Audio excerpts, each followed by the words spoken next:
میرے عزیزوں اور دوستوں، آج جس مقصد کے لیے، جس عظیم، جس پاک مقصد کے لیے آپ یہاں جمع ہے وہ کیا ہے؟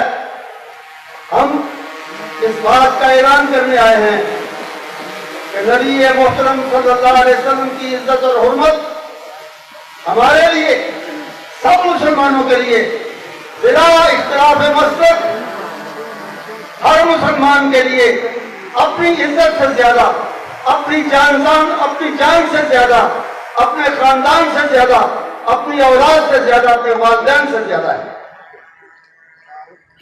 یہ ایمان کا ایک بنیادی جز ہے جس کی میں نے بات کی ہے۔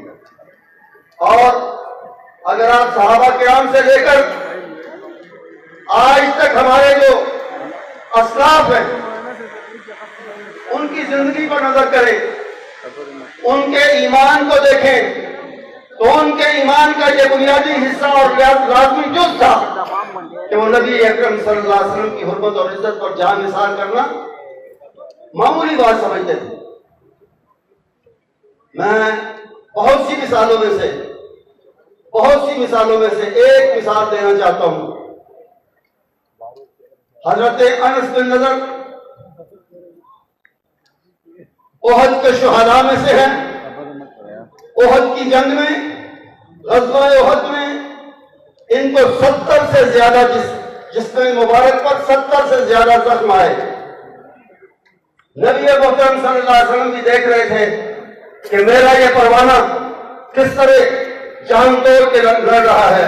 جنگ کے خاتمے کے بعد آپ نے زیاد بن ثابت اور بعض صحابہ کو ہدایت کی، انس بن نضر کو تلاش کرو، وہ کس حال میں ہے، بہت زخم اس نے کھائے ہیں، اگر وہ زندہ ہے تو میرا فقرہ من السلام، میرا سلام اسے پہنچا دو اور پوچھو کہ کیسا تجربہ کر، تیرا حال کیا ہے، تو کس حال میں ہے۔ اس مجاہد نے، اس نبوت اور ختم نبوت اور ناموس رسالت کے پروانے نے جو جاں بلب تھا، شہادت کے دروازے پر کھڑا تھا، اتنے زخم کھانے کے بعد شہادت کے عین دروازے پر کھڑا تھا، اس نے کہا میرا بھی میرے رسول کو سلام دینا اور ان سے عرض کرنا، انہوں نے میرا حال پوچھا ہے کہ کیف تجدک، تو کس حال میں ہے، میری طرف سے عرض کرنا کہ اجدنی الجنہ، میں اپنے آپ کو اس حال میں پاتا ہوں کہ شہادت سے پہلے ہی ابھی سے مجھے جنت کی خوشبو آنا شروع ہو گئی ہے۔ یہ انجام ہے نبوت کے پروانوں کا، یہ انجام ہے ختم نبوت کے جانثاروں کا، یہ انجام ہے ناموس رسالت پہ کٹنے والوں کا۔ نبی کی حرمت کے جو تیل کی دھار چومتے تھے، جو کوئے قاتل میں گھومتے تھے، نبی کی حرمت پہ کٹنے والوں کے نقش پاک و سلام پہنچے۔ تو حضرات، آج کے لیے ایک دفعہ پھر ہم اپنا یہ عہد، اپنا یہ وعدہ تازہ کر رہے ہیں کہ انشاءاللہ اس پاکستان میں ناموس رسالت کا جھنڈا، رسول اکرم صلی اللہ علیہ وسلم کی عزت کا جھنڈا سب سے اونچا ہوگا، سب سے بلند ہوگا، اور اس کو بلند کرنے کے لیے ہم ہر قربانی انشاءاللہ دینے کے لیے تیار ہیں۔ یہ فیصلہ کیا ہے؟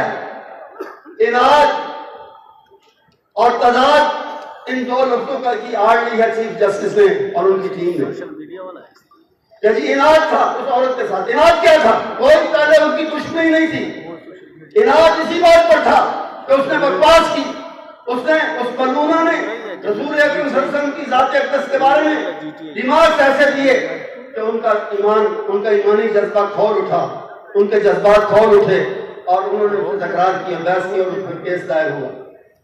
کوئی اس سے پہلے اناد نہیں تھا، یہ صرف ایک بہانہ ڈھونڈا گیا ہے۔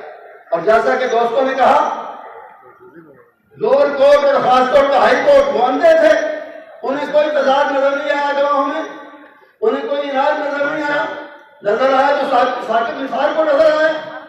یہ کیا فیصلہ ہے؟ یہ کوئی فیصلہ نہیں۔ اور ایک دن جب اصل فیصلے کا آئے گا تو ثاقب نثار صاحب کو معلوم ہوگا اس وقت تمہیں پتہ چلے گا کہ اس فیصلے کی کیا قیمت انہیں چکانی پڑتی ہے۔ میرے دوستوں اور عزیزوں، آج کے دن ایک دفعہ پھر اپنے اس عزم کو دہراؤ اور اسے تازہ کرو کہ انشاءاللہ اس ملک میں جھنڈا بلند ہوگا اسلام کا، جھنڈا ہوگا ناموس رسول کا، اور جھنڈا بلند ہوگا عزت رسول کا انشاءاللہ العزیز۔ وآخر دعوانا الحمدللہ۔ کتاب اللہ حدیث مصطفیٰ کی ترجمان، مرکزی جمعیت اہل حدیث پاکستان۔